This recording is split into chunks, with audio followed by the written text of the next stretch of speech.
Hello friends, welcome to my channel Telugu అమ్మాయి భవ్య. వంకాయ అంటే ఇష్టపడిన వాళ్ళు ఎవరుంటారు చెప్పండి? అది అన్నిట్లోనూ కుదిరేస్తుందబ్బా.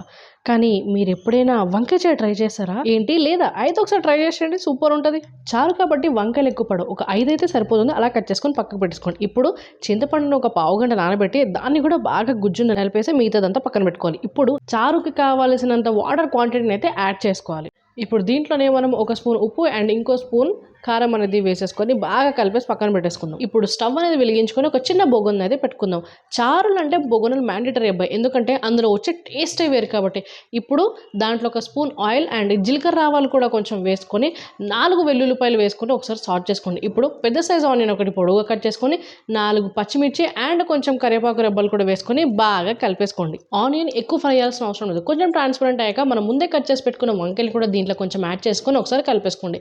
ఇప్పుడు ఇలా కలుపుకున్న దాంట్లో ఒక చిటికెడు పసుపు అండ్ ఇంకొక స్పూన్ సాల్ట్ అనేది వేసుకొని ఇంకోసారి బాగా కలుపుకొని మీడియం ఫ్లేమ్లో కరెక్ట్ 2 నిమిషాలకి మూత పెట్టుకోండి. 2 మినిట్స్ తర్వాత మూత తీసి చూస్తే ఆల్మోస్ట్ వంకాయలు 70% ఉడికిపోయి ఉంటాయి అనమాట.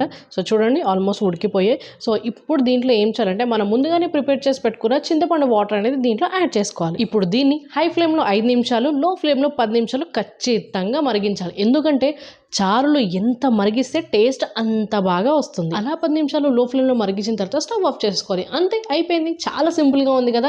వంకాయ నచ్చని వాళ్ళు, చారు కూడా నచ్చని వాళ్ళు ఈ 2 కాంబినేషన్లో చేశారనుకోండి, ఖచ్చితంగా చాలా బాగా తింటారు.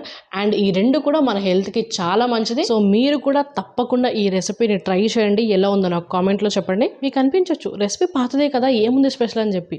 రెసిపీ పాతదే కావచ్చు, కానీ దాని బెనిఫిట్స్ ఎప్పుడు పాతగవు. That's all for today guys. Next time మంచి రెసిపీతో మళ్ళీ మీ ముందుకు వస్తున్నాను. అంతవరకు like, comment, share and subscribe చేసుకోండి నా యూట్యూబ్ ఛానల్ మీ తెలుగు అమ్మాయి భవ్య.